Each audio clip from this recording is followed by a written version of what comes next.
Doesn't seem to be picking up my good microphone. Just checking what the problem is now. Why it's not doing it.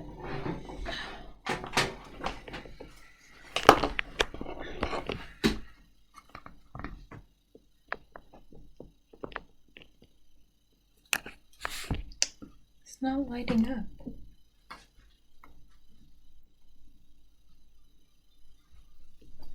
Adam, can you just check quick why it's lighting up?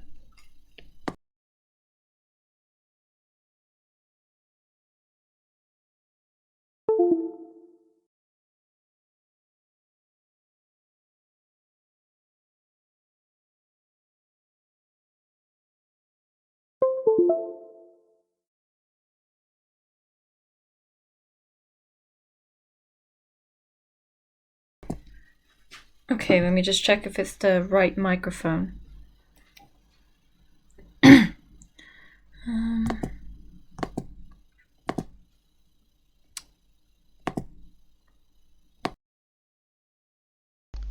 Okay, should be working now. Sorry about that, guys.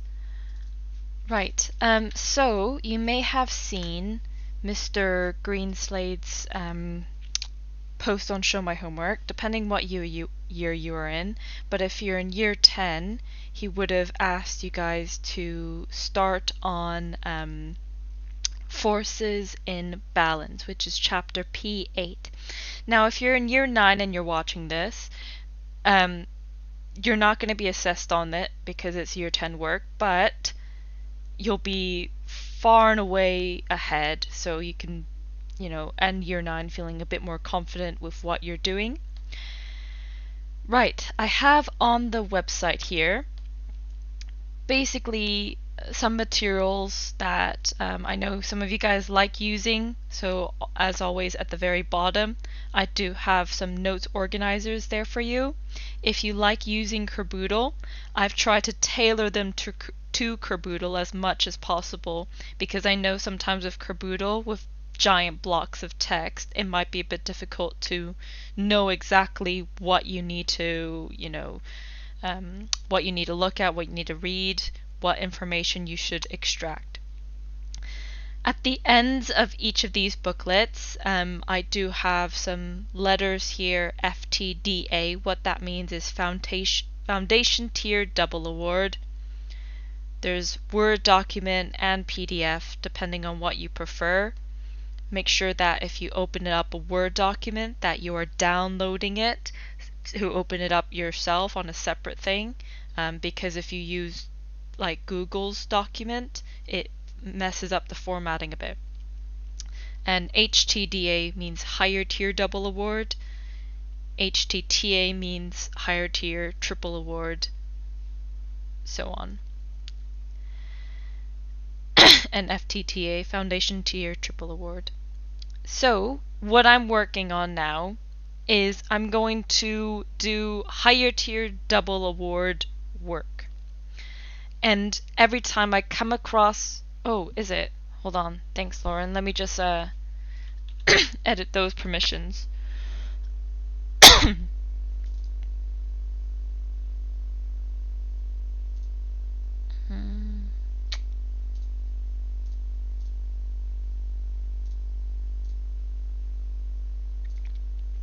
Okay, refresh the page and try again.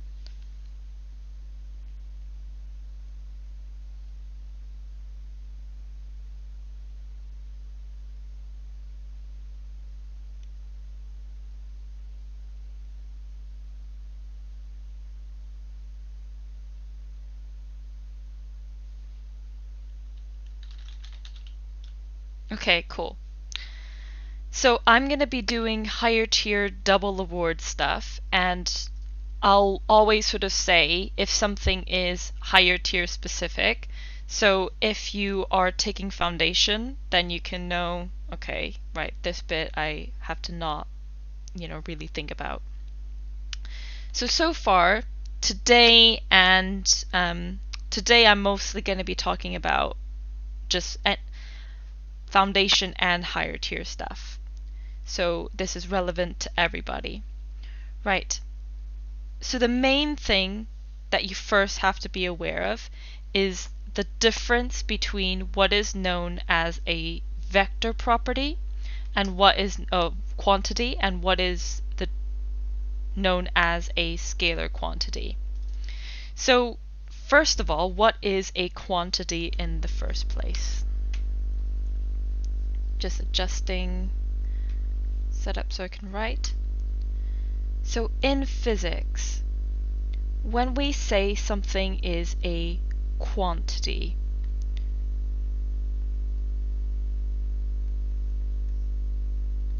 basically it's just something we can measure.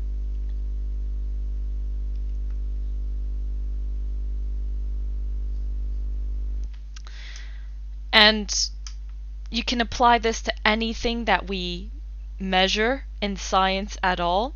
Like, for example, we measure time. Like, before humans, nobody measured time. Nobody said, okay, we're gonna measure the passage of time in seconds or minutes. Nobody did that. That was something, as humans, we made up to measure something that we observe in the universe. Same goes with length. We measure length. So any sort of thing that we measure about the universe, about the world we live in, we call that a quantity, some sort of measurement. Now there are two types of quantities. There are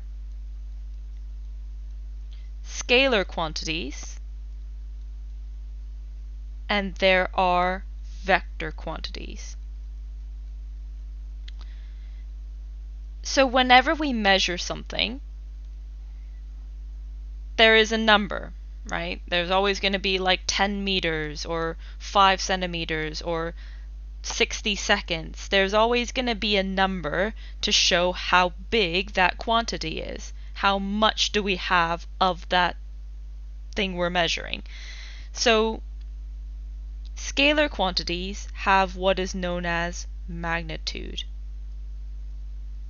Basically, it's just how much.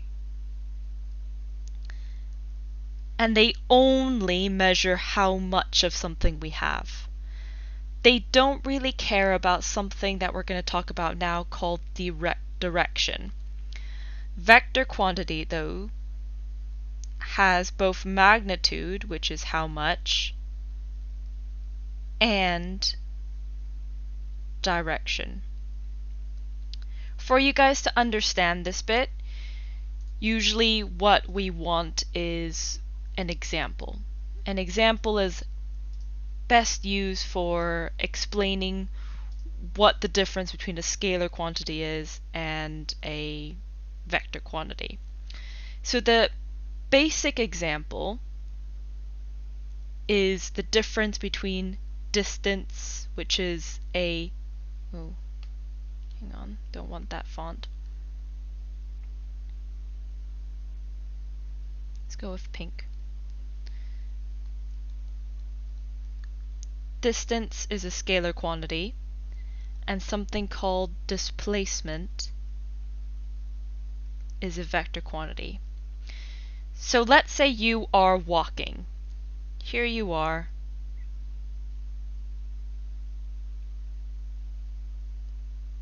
You're walking along, having a little walk down the neighborhood, and obviously in a neighborhood we have streets. So you're most likely not going to be walking in a straight line. You're going to be turning quite a bit. So let's say you walk down this way. Oh, why is that?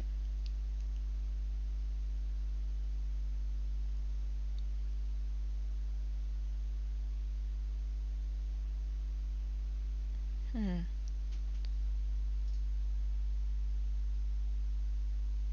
think my internet cut out for a second, sorry. So you walk down this way, and you do that for a distance of 10 meters. And then you make a turn. My screen is flashing a bit, guys. One sec, let me just see what the problem is. Display capture.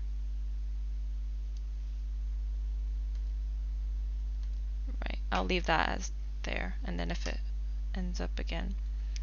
So you walk down 10 meters, and then you make a turn, and then you walk up another 10 meters.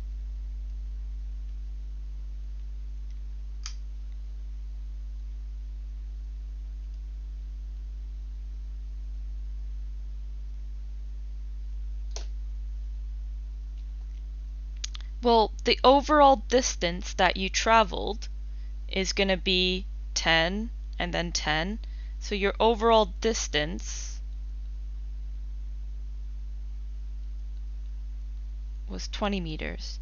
The screen is flashing, so I'm not sure. Let me switch off notebook.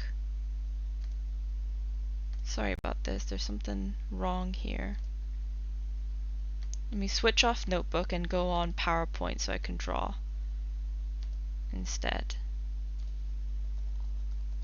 Because if notebook seems to be flashing and the screen's cutting out, then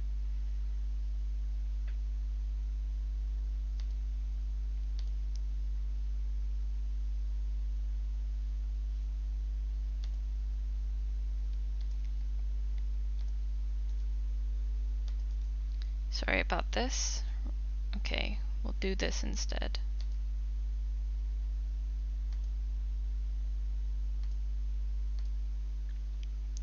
Right.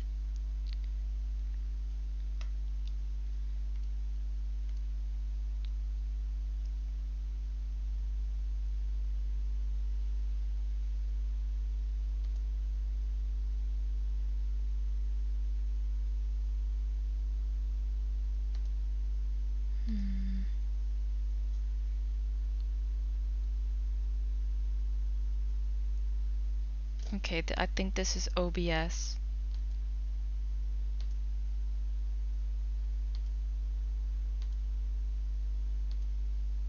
Don't need to capture cursor. Maybe this will help it a bit. Drop frames live. Okay. Everything seems to be fine. Scenes, no scene.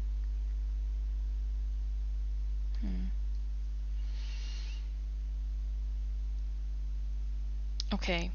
The screen keeps flashing. I'm going to quickly restart OBS, which is the streaming system. So the stream is going to go offline for about 10 seconds and go back online. Sorry about this. Let me just quickly do.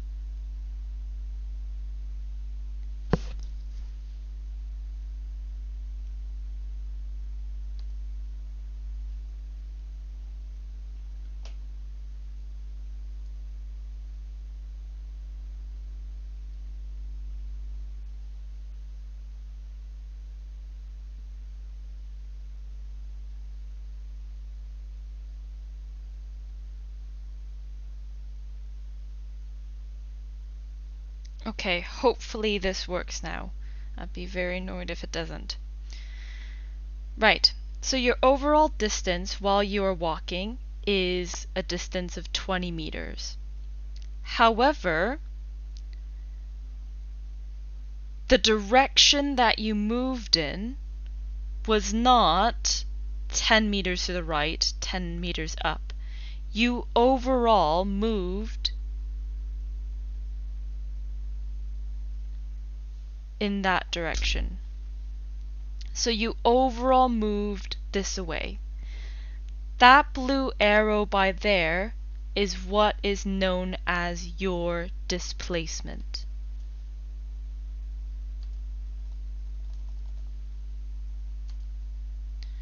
So when we have a case of distance versus displacement, distance is like, you know, whichever direction you're moving in, it is how much you're actually moving. Displacement is all to do with your position from the starting point, because the direction matters. The overall direction you're moving in is what matters in a vector quantity.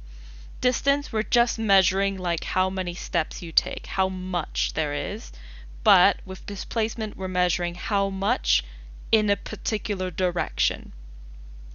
So when it comes to finding the difference between vector and scalar, it's all to do with whether or not a direction matters. And we see that in the example of distance versus displacement. So for example, let's say that you ran a lap around a circular track in PE. So you ran around the school once. Well, you traveled quite a bit of distance while you're running, but your overall displacement, if you move back to where you started, because it's a circular track, your overall displacement is going to be 0 because you didn't move in a direction from your starting point, even though your distance is 400 meters or however much you ran. So when it comes to distance and displacement, always, always, always think about if a direction matters, and then you'd be able to tell the difference. Now, some questions ask you to find a displacement from given distances. Like in this example that we have here, you move 10 meters to the right, 10 meters up, and then a question might ask you, what is the overall displacement, which is the displacement arrow. Think back to maths now. What strategy, what maths formula do you think we need to do to find a displacement in this case?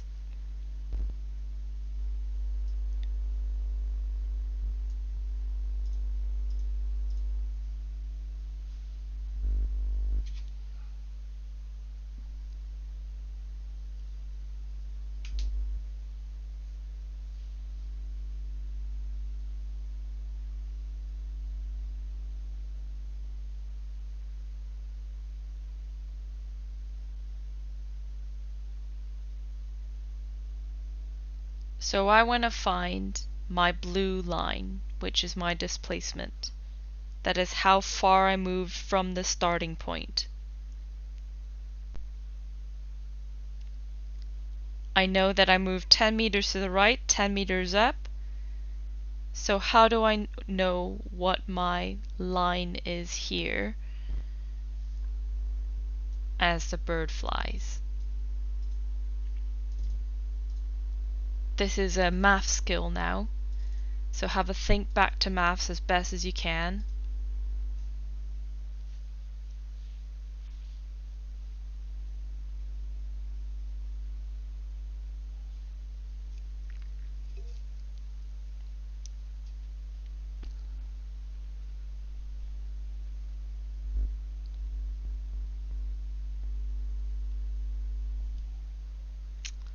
Spot on. Pythagoras' theorem, and if we remember what it is in maths, it is... I think I know what the problem is, by the way. I think it's my pen is running out of battery, so whenever I write with my pen...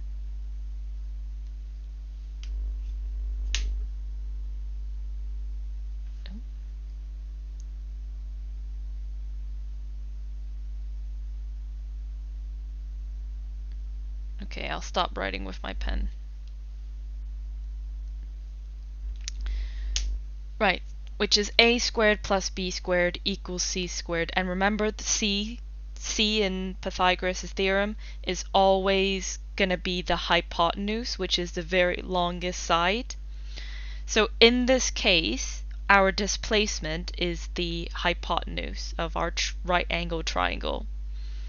So we would do 10 squared plus 10 squared is equal to c squared, just like in maths. Now, 10 squared is 100.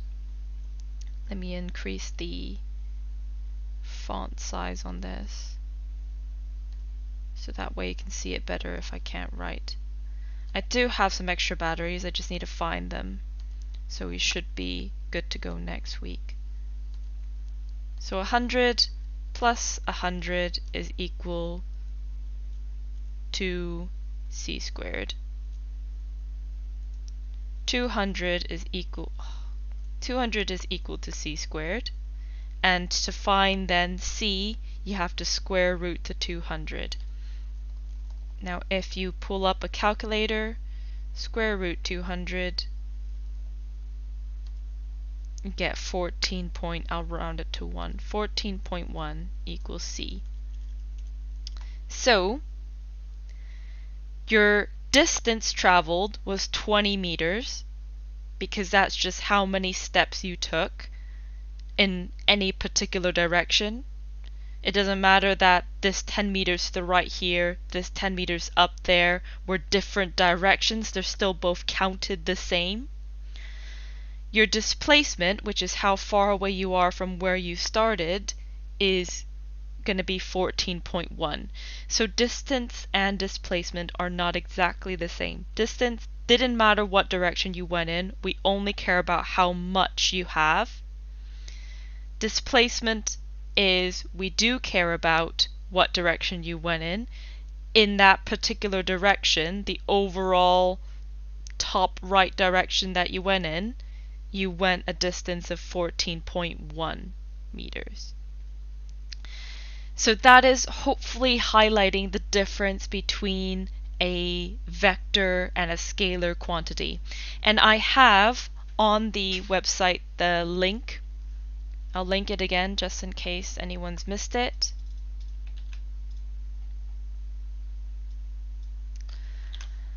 Just so then you don't have to write it down. I have divided basically most of the measurements that we use in physics into scalar or vector. And if you have a look through them, you can sort of tell the difference between each. Like time, we measure time just 60 seconds, 5 minutes, things like that. We don't say 5 minutes backwards or forwards in time.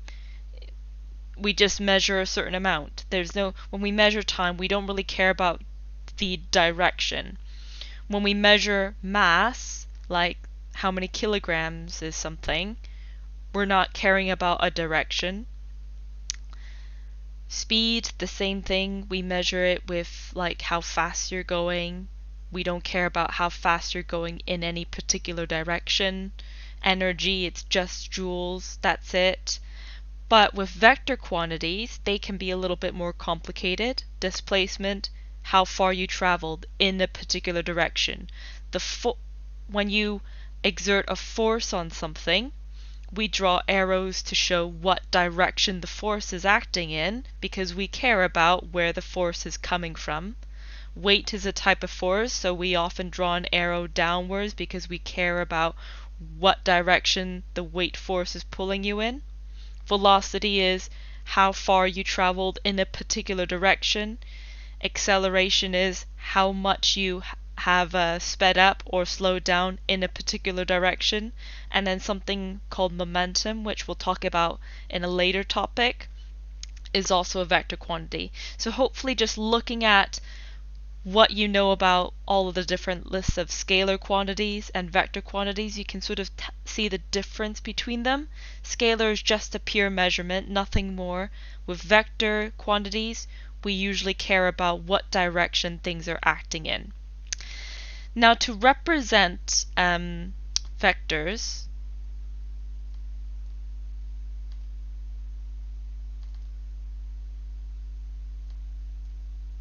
since I can't write using my thing, I'll type it out instead, and hopefully that'll be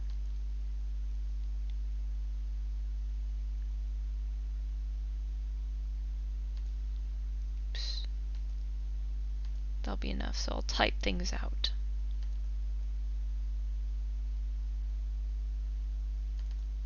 Oops, that is not what I wanted to open.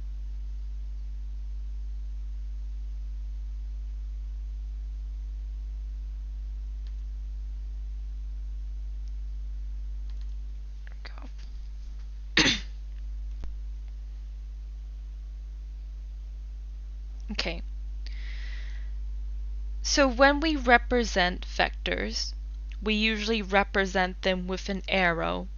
The direction of the arrow shows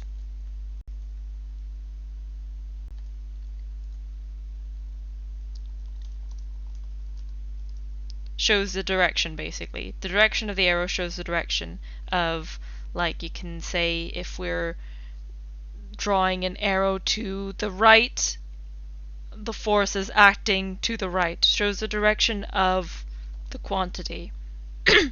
The length of the arrow shows the magnitude, so the size of the quantity. So if we have a longer arrow, that means we have a bigger force, or a longer arrow means a bigger displacement, things like that.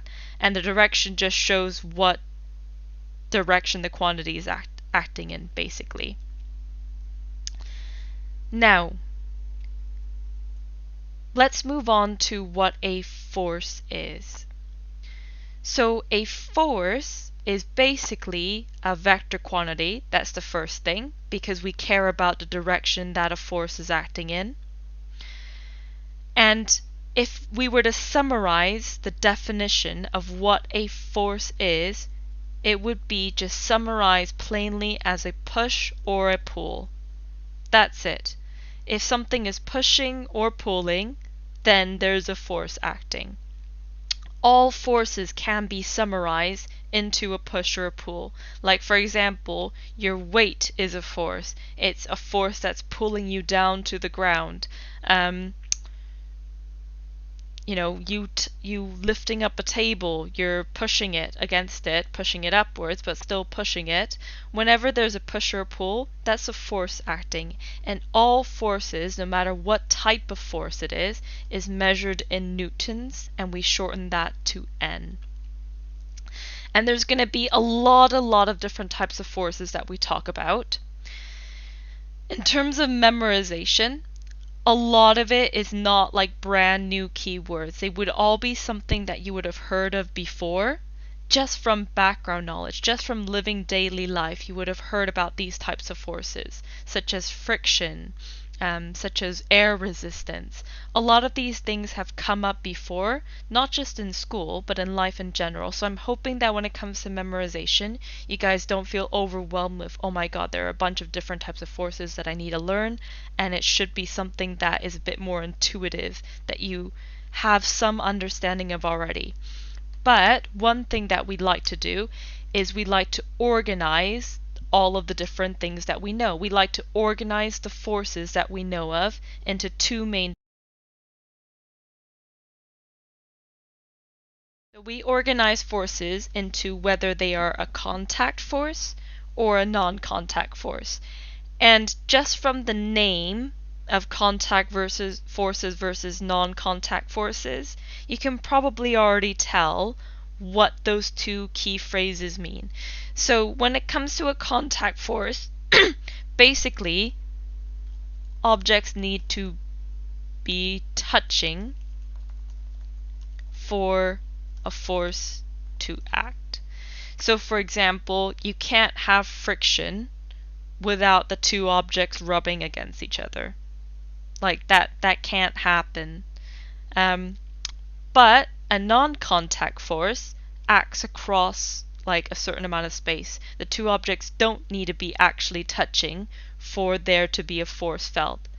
So example is like, if you think about magnets, for instance, you put the magnets close together, close enough so they feel that force of attraction. They're not touching, but there's still a force there. Same goes for like when you flip the magnet over and they're repelling instead of actually attracting each other. There's a force there even though the magnets themselves aren't touching. So that's just one example. But the general idea is objects do not need to be touching. Weight is also a good example of a non-contact force, because if you jump in the air, yeah, you're no longer touching the earth, you're no longer touching the ground, but the force of gravity is still on you. The force of weight is still going to be on you. You don't just start floating up because now the force is no longer there. So non-contact forces, they act across space, they don't need to be touching. Now I have here a list of all the different forces sorted between contact forces and non-contact forces. There is one type of force that might be brand new to you, called the reaction force. You already do have an understanding of it just from your experiences in daily life. Let's say that you smack your hand on the table, right? Do it lightly. Doesn't really hurt your hand that much. But if you smack your hand on the table very, very hard, you start to feel a sting on your hand. Your hand starts hurting a bit. That's because the more force you applied on the table, the more force the table applied onto you. This is what's known as Newton's third law, which is every action has an equal and opposite reaction. And that reaction there is a reaction force. So, for example, other common examples is I have here as a picture, we have a rocket. That rocket exerts a huge force on the gases that are being released, and then in turn those gases exert a reaction force on the rocket, which pushes the rocket forward. Other example is if you shoot a gun, you feel a recoil. That is Newton's third law at work.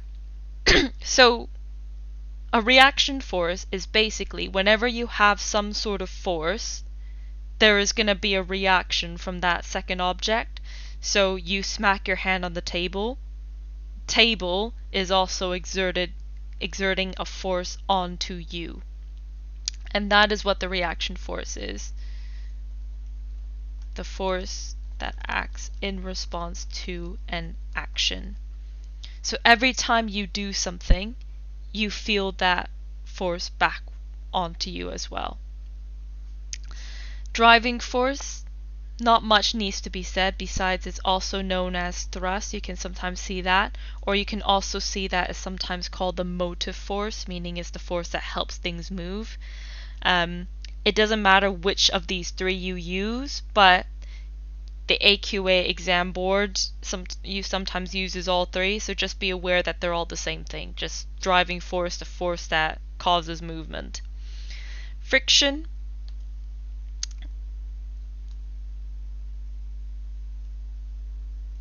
Remember, requires objects to be touching each other in order for it to act, but it also requires some sort of motion.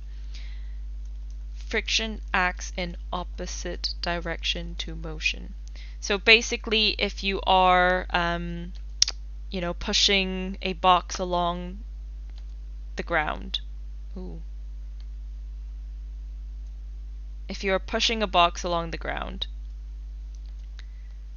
friction's acting in the opposite direction, and that's all because surfaces are not completely smooth. There's always some sort of roughness to them, even on like the microscopic level. Even if you have like a table that might look smooth, it's not perfectly smooth.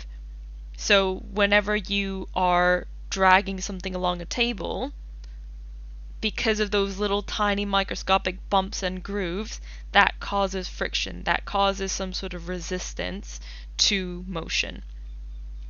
Air and water resistance is very similar to friction, but in the case of air and water, something falls through air, the air particles are pushing themselves against it, rubbing themselves against that object to slow it down a bit. Water resistance, same thing. It's just a force that goes in the opposite direction to motion. So if you're just sitting there, air resistance is not really pushing a force onto you because you're not really moving around. But if you're running, you end up feeling a bit of air resistance. One way to test this, for example, is if you hold your hand up now in the air, like you're waving, just hold your hand up, don't move it. You don't really feel air resistance. But if you move your hand back and forth, wave it back and forth as much as you can, then you feel an air resistance because of that motion. So it's moving in the opposite direction to your movement.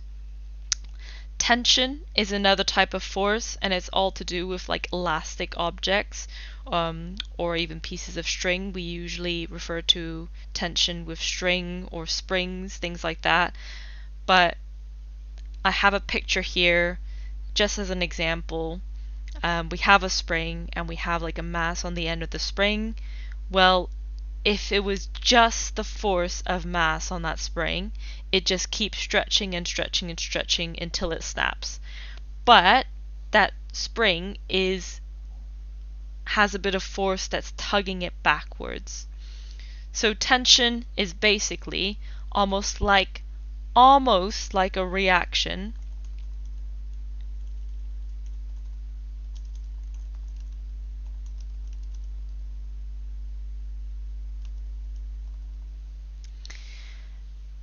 to a weight or a pull. Like, for example, if you are tugging on a rope, you feel the tension force of the rope that's tugging back on you a little bit. And upthrust, this would have been something you learned back in Key Stage 3, but you may have forgotten it because this is one that we don't really say the word upthrust in daily life. I personally never been in a normal conversation with like that isn't physics related, where we just have a conversation about upthrust. You would not have heard about upthrust in normal life before, but it's basically force that allows things to float. So the force of water that's like pushing up against you as you're floating, that is upthrust. And if we didn't have upthrust, nothing would float basically. There is a force that's pushing up that allows things to float. We're nearly done. Just 3 non-contact forces I want to talk about. And most forces, as you notice, are contact forces. We have multiple contact forces, but only 3 types of non-contact forces that can act across space, that don't require objects to be touching. Weight, remember, is one of them, because there's still going to be that force of gravity.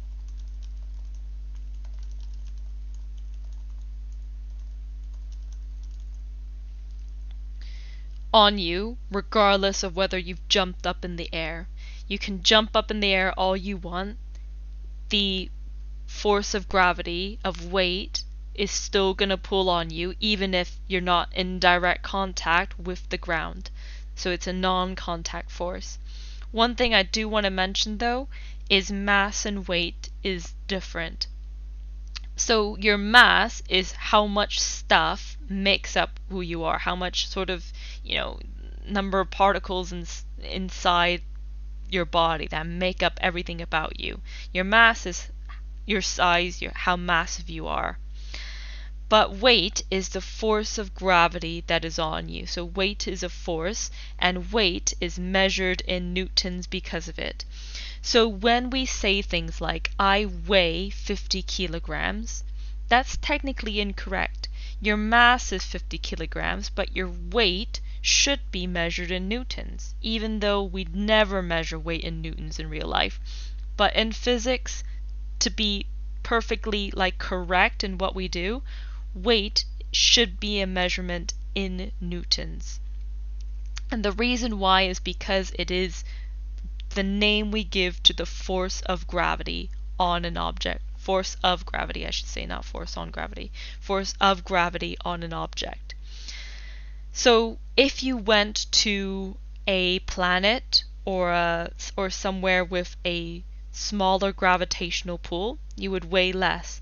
So the moon's gravitational pull is very, very small compared to the Earth's.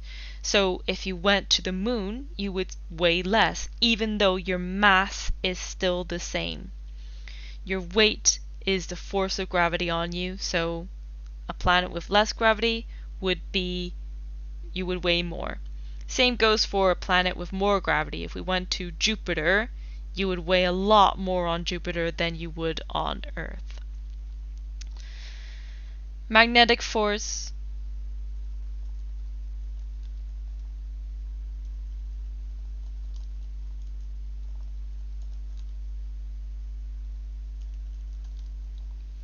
is all to do with attraction and repulsion, which hopefully you guys have a bit of background knowledge on, especially from Key Stage 3. You would have played with magnets before during lessons, but they're non-contact because they don't have to be touching for there to be a force felt.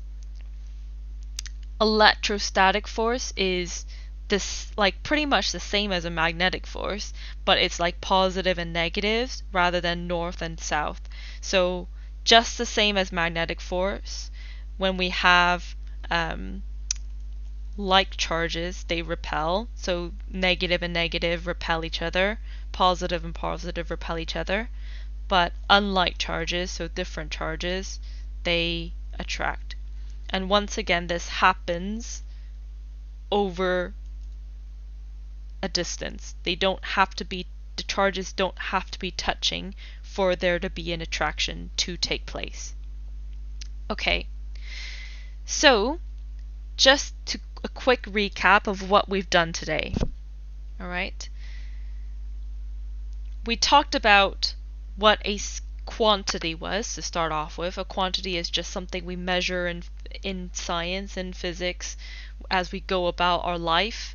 And we can divide all the things that we measure as humans into either being scalar or being vector. Scalar being we just measure the amount, how much stuff we have, how much of it we have, and that's it. But a vector quantity, we care about the direction it's acting in as well. So one example is the difference between distance and displacement. Distance is pretty much just how many steps have you taken, how much ground did you just cover, whereas displacement only actually just cares about how much ground did you cover in a specific direction, aka how far are you away from the point you started from. So if you ran in a circular track and stopped back at where you started, your distance is however big the track is, but your displacement overall is 0. One thing interesting to think about is if you died at the same hospital that you're born in, your overall displacement in your whole life is 0. Even though you moved a bit, you've covered a lot of distance in your life, your displacement would be 0 because your overall movement from your starting point would be 0. So vector quantities, we care about the direction things are taking place in. And to show a vector quantity, we use arrows.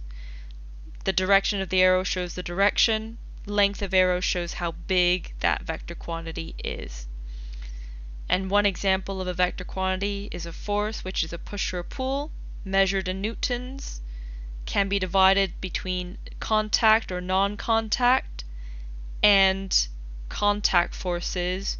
Quite a few examples of contact forces, but you don't have to be able to explain each type of force. You just have to be aware that these forces exist and maybe recognize them in examples. So for example, a question would be like, oh, label the forces that are acting on this object that's being pushed right now, and you would recognize, oh, I should label friction on here, things like that.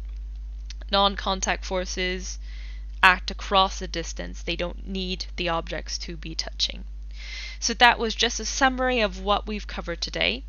In terms of practice, if you want to get some practice done, I have 2 sheets that, remember, they're optional for you to do. I'll put the answers up now in a second. They should show up maybe within the next 5 minutes. But if you click on either 1, vectors and scalars, or 2, types of forces. So vectors and scalars, the practice, I'll just show you what the practice looks like so you can pick which one to do. So vectors and scalars is a little bit of maths. Basically, they're questions mainly testing your ability to work out the overall displacement if we traveled a certain distance. So for example, if I traveled up 24 centimeters and then southeast 25 centimeters, what's my overall displacement? Well, that would be the x. And remember, to do this, we would use Pythagoras' theorem. I have some word problems here for you to do as well, if you want practice on that. And then the second section, types of forces, this is not math space. This is mainly you trying to recognize what forces there are from an example. So there's this little blurb here, all to do with high diving into water. And then it's asking you to name a contact force or name a non-contact force as this happens. So this activity is mainly getting you to think about what type of forces are there acting in a real life scenario, whereas the first task is mainly math space. Remember, both are optional, but if you have time, if you want to get a little bit of extra practice done to feel a bit more confident, I'll put the answers up in a second. And if you're stuck on any of them, feel free to leave me a comment, send me an email, or write to me on Show My Homework, and I will get back to you as soon as possible. Okay? So have a good rest of the day. Apologies for all of the technical difficulties with the screen cutting off and things like that. I know that was a bit frustrating, but we've covered a lot of ground today, so hopefully we feel a bit more confident now with the forces in balance topic.